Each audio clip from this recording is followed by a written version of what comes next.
It's Amber Nicole with Lyrically Speaking, and we're live in the Soul Kitchen with the legendary Mr. Carbo himself. Hey!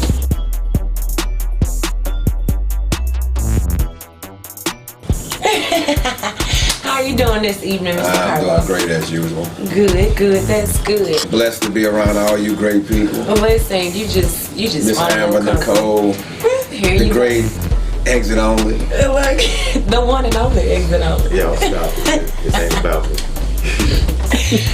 Guys, we're tuned in today with Mr. Carbo, the legendary Grammy Award winner, as well as the American Award winner, right here out of Jackson, Mississippi. Now, let me correct this because he's originally from New Orleans, Louisiana.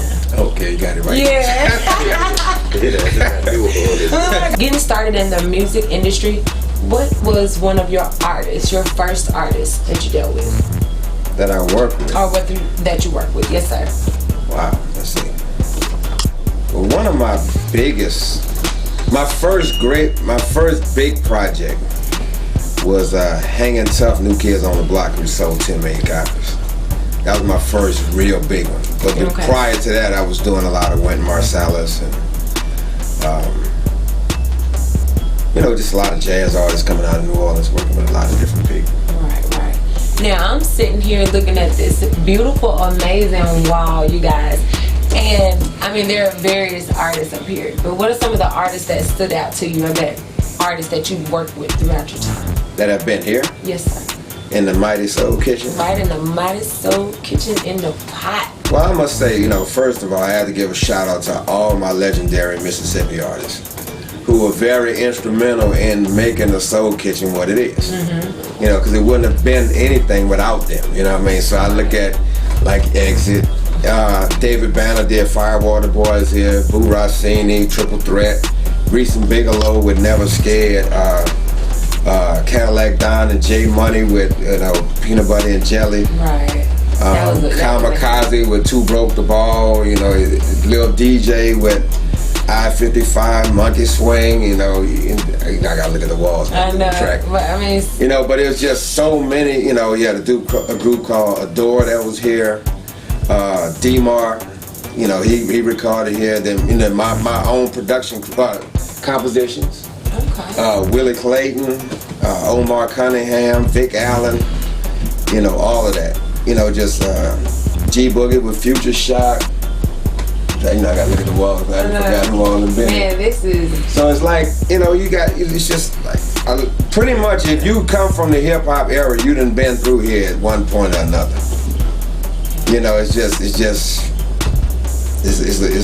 It's built a good reputation over the years. The Soul Kitchen was started in 1995. This was actually an attic space. Because I used to have my little studio in one of the bedrooms upstairs in the house. And I just got that vision one day because I was trying to find a studio to work in. And of course, nobody would hire me because I was coming from Boston and New York, working on big projects. So nobody was going to come here and let me take their job. So in order to really compete, I had to create my own world in order to work in it. So that's how the studio came about. So I came in and spent a ton of money and got this one and built it from scratch. This was nothing but just a vacant. There was no floors, there was no walls, there was nothing. So we had to put everything in. Like everything had to be put in. The wall for the booth, none of that was there. All of that had to be put in. And it was 95, we set it up and we've been running ever since. It was at one point, it was running at $100 an hour, 24 hours a day. first artist that recorded him was Brian Johnson from a group called Composition. He used to work here. He recorded the very first song here in the studio called State of Night. Never forget that.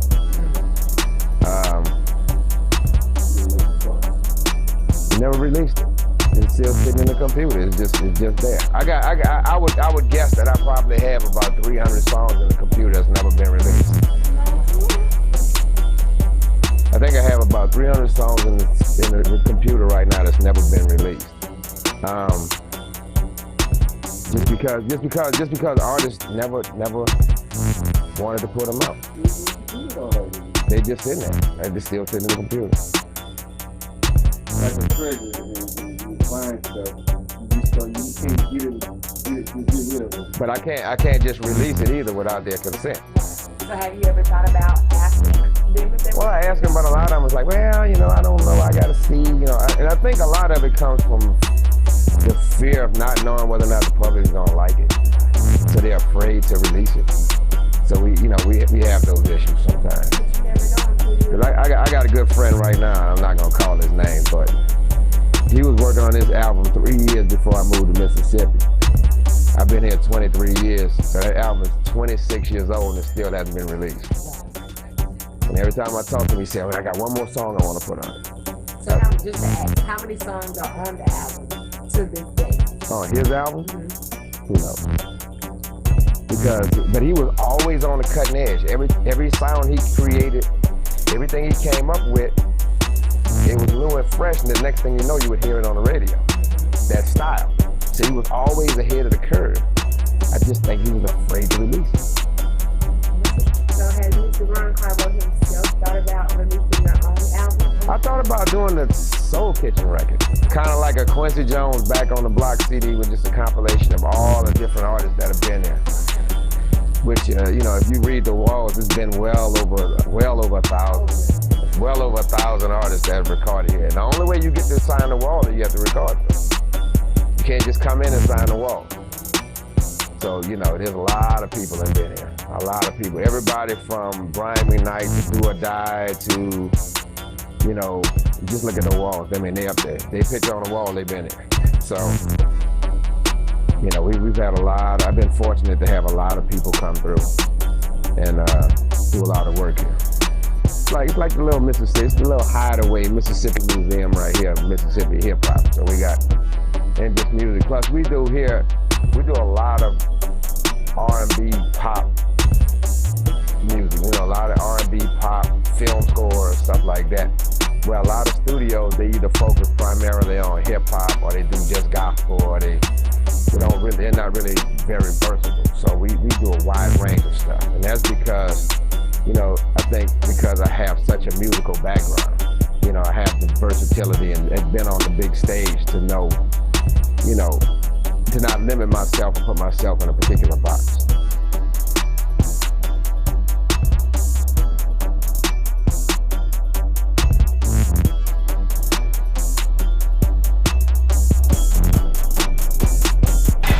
This is James Dick, Hi, I'm your host, Amber Nicole. and you will watch Lyrically Speak.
tell you how I got started in the business.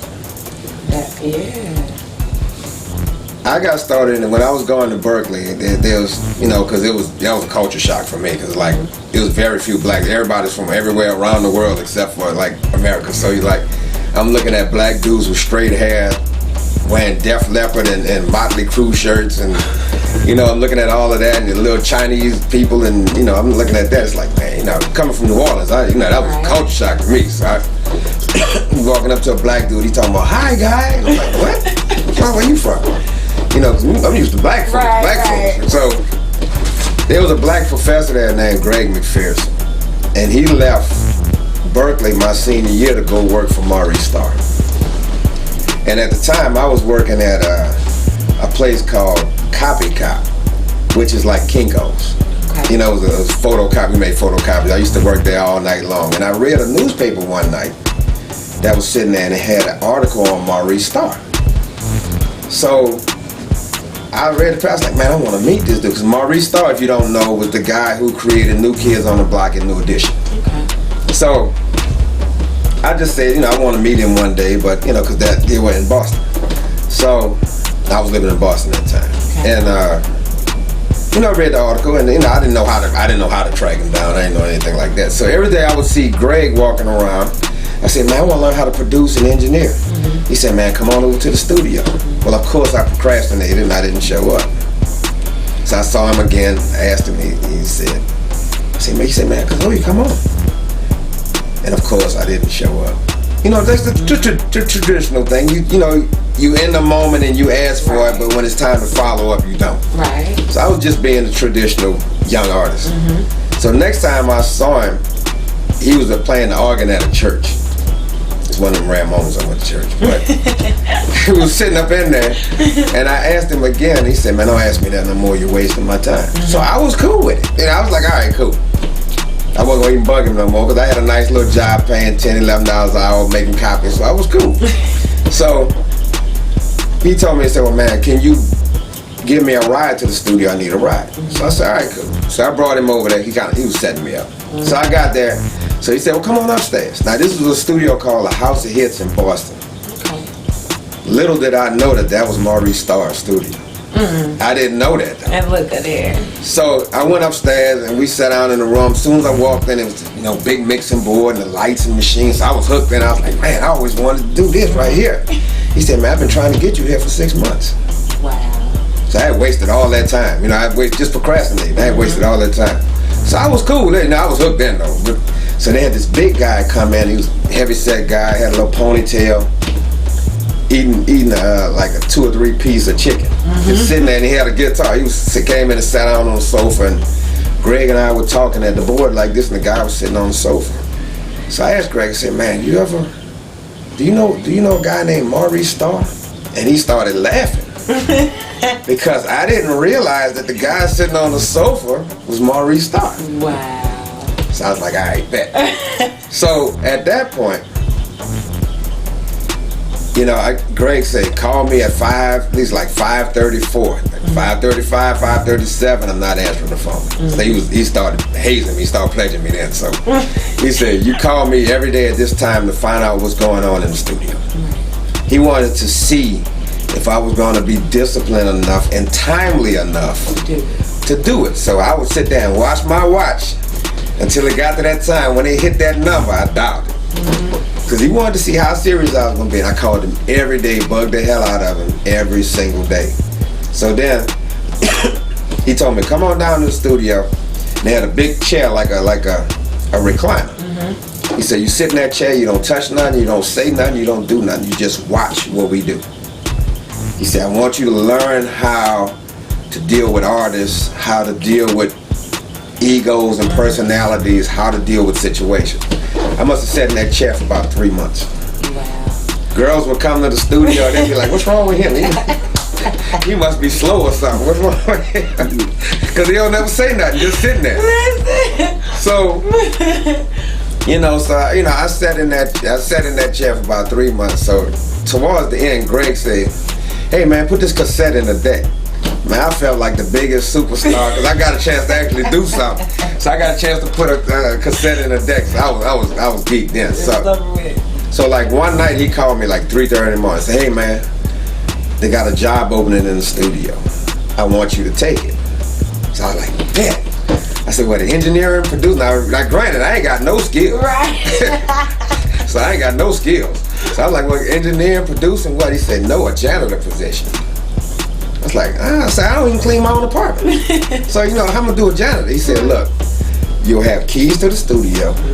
You got full access to everything. You can go to all the sessions and all that. I said, all right, cool. So I took the job. And during the day, I would bug the hell out the engineers and send in all the sessions. But at night, when the studio closed at 12, because I had keys, I would stay till like 3 or 4 o'clock in the morning reading manuals and whatever I watched them do during the day. I was doing that, trying to emulate it at night. And if I couldn't figure it out, the next morning I would go back and say, man, how do you do this? Right. That's how I was learning the game. And it was embarrassing because they always had girls in the studio. Right. I'm back here dragging the dad, pushing the garbage can and got the mop. And it's like, oh man, I was in there like, I was like, okay, I'm done. But it was cool. So that lasted for about 6 months, I guess. And then one night, Maurice Starr called the studio at like 3:30, 4 o'clock in the morning, and I just happened to still be there. And Maurice said, first of all, he said, what the hell you doing at the studio? Oh man, I'm still cleaning up something, I was lying, of course, I was in there playing on the machines.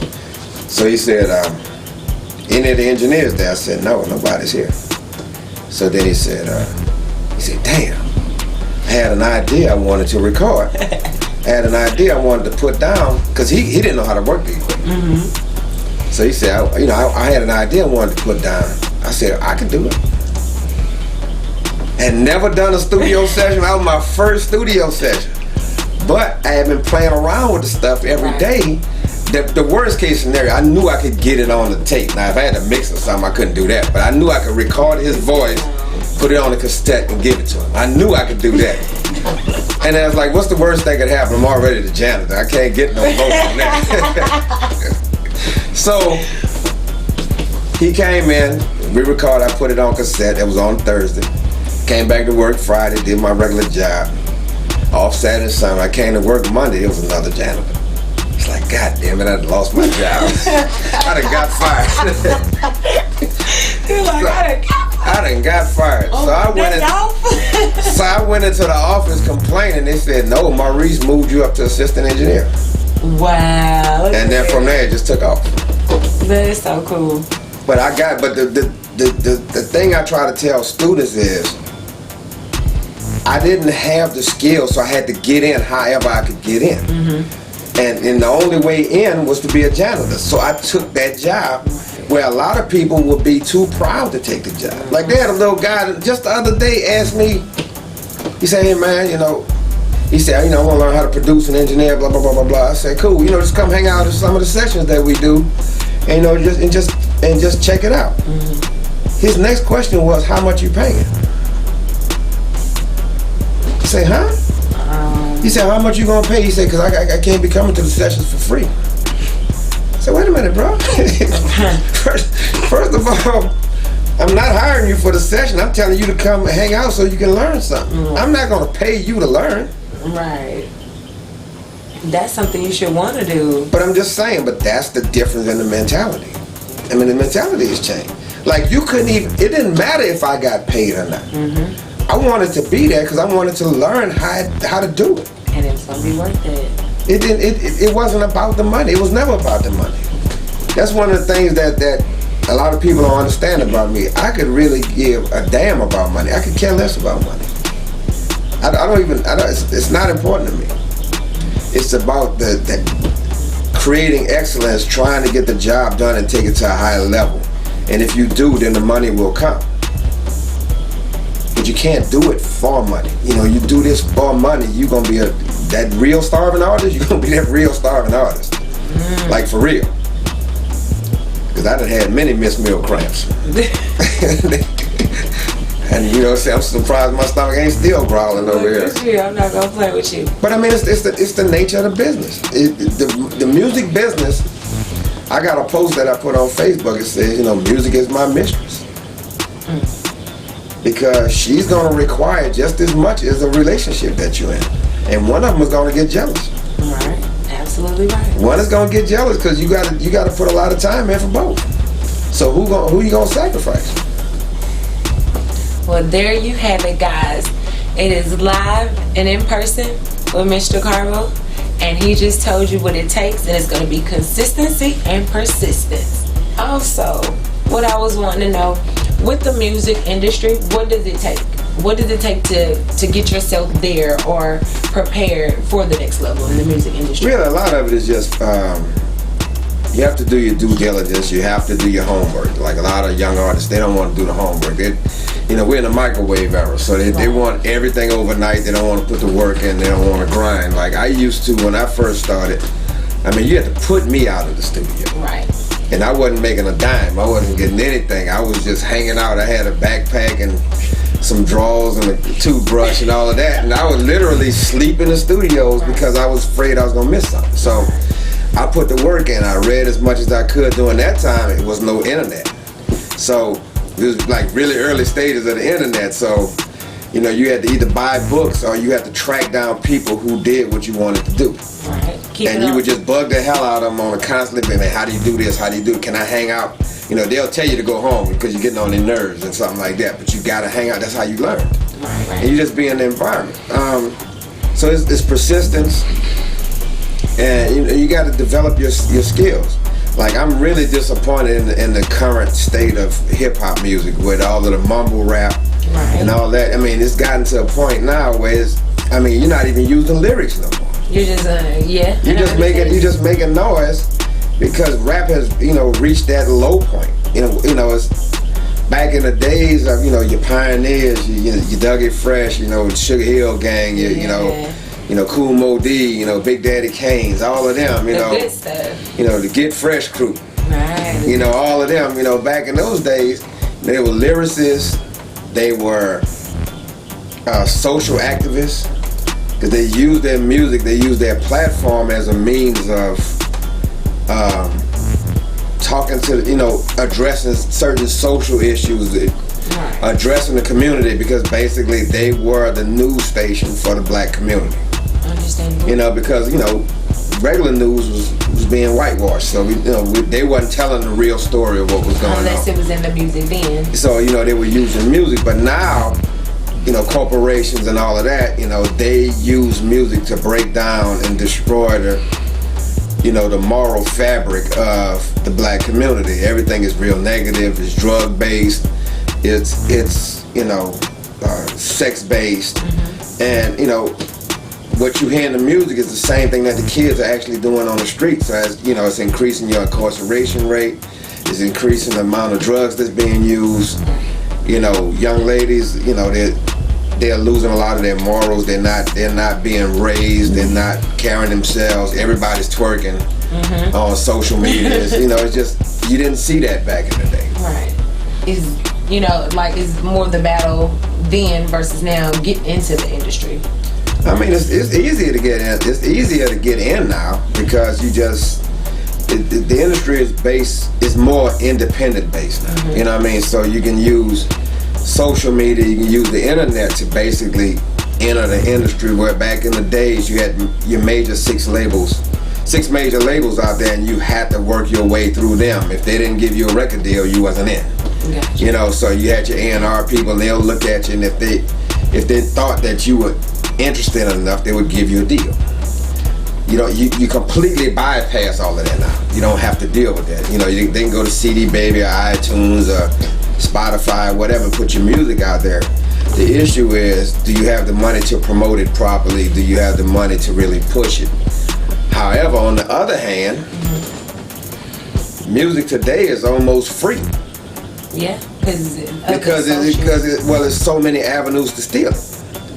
So music is basically free. So really what we use music for today is more or less like a business card. So you say, hey, this is what I can do. Right. Can you book me for a show? So most people are making their money off shows. Right. But where back in the day, like back in New Kids days and New Edition and all of that, records was playing on the radio. They were getting publishing checks. And it'd be nothing to get a $40,000 or $50,000 publishing check. You know, it'd be easy to get a $5 million record deal. It was giving them away like candy. You know, you could get a deal like that, and you know they'll probably take advantage of you, but you know, but you could get the deal. The money was there, but it's not like that anymore. I understand. They don't even really give record deals anymore. They give more distribution deals Than anything.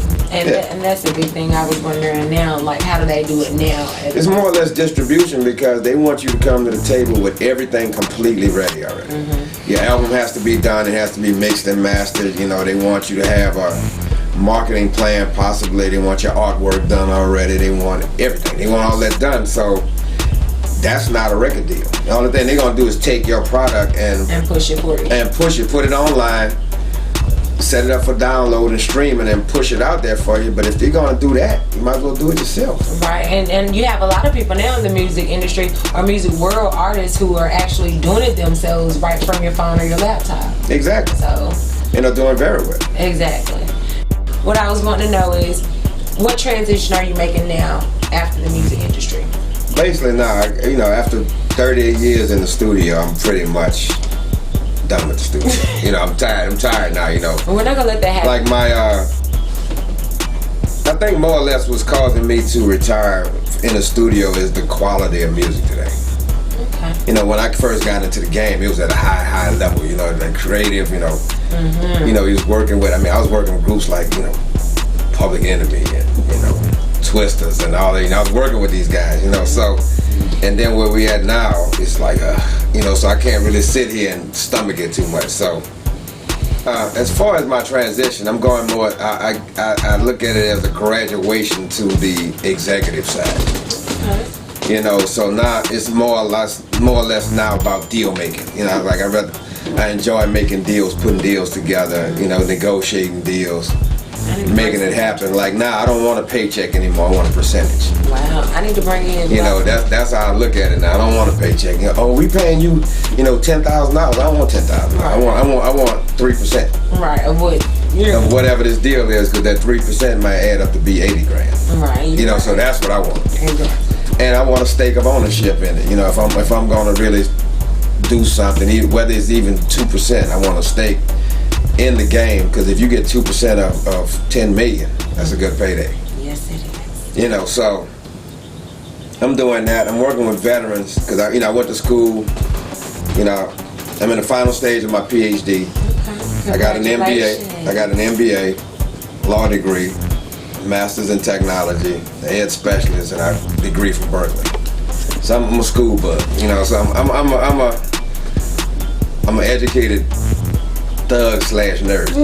So, I mean, however you want to look at it. So it's just, right. you know, the education part is just because I wanted to learn. It wasn't to get a job. It was to create avenues for me. I can honestly say here sitting with you that I've been fired from every job I've ever had. Honestly. So me working a 9 to 5 really didn't work too well. I always had that entrepreneur thing in me because I needed the freedom to move. Right, that's a good thing. But you know, I work with veterans a lot, helping them with their disabilities, and I have the Carbo Foundation that works with kids to show them how to work with music and, you know, mentoring programs, stuff like that. And I have a management company, and I have 4 artists that I manage. Tell me a little bit about those 4 artists that you have. Well, one is a guy named Roland Guerin out of New Orleans. He's a jazz / pop artist. The other one is a guy named, he's a jazz vocalist named Roderick Harper. Okay. Then I manage Dexter Allen up here, who's a blues artist, as well as Stephen Johnson, who's the grandson of Robert Johnson, who's basically Robert Johnson, the story of Robert Johnson is he was the blues man that sold his soul at the crossroads to learn how to play the blues. And of course, you know, I still run this, but my son basically takes over most of the duties in the studio now. Okay, now with the Run Carbo Foundation, what ages or? Well, it just depends. Right now, I'm in the process of setting up, maybe exploring to set up a new program, so I don't even know what I'm going with yet. So, you know, but, you know, got to get some grants written and get the money rolling again. But the last time I was working with the Robert Johnson Foundation, we actually sent a girl from Crystal Springs to Berkeley for a summer. Okay. All expense paid. She went to free ride through the foundation. So that was a cool thing. Well, I'd like to thank you for sitting down with us and taking the time out of your time. And thank you very much.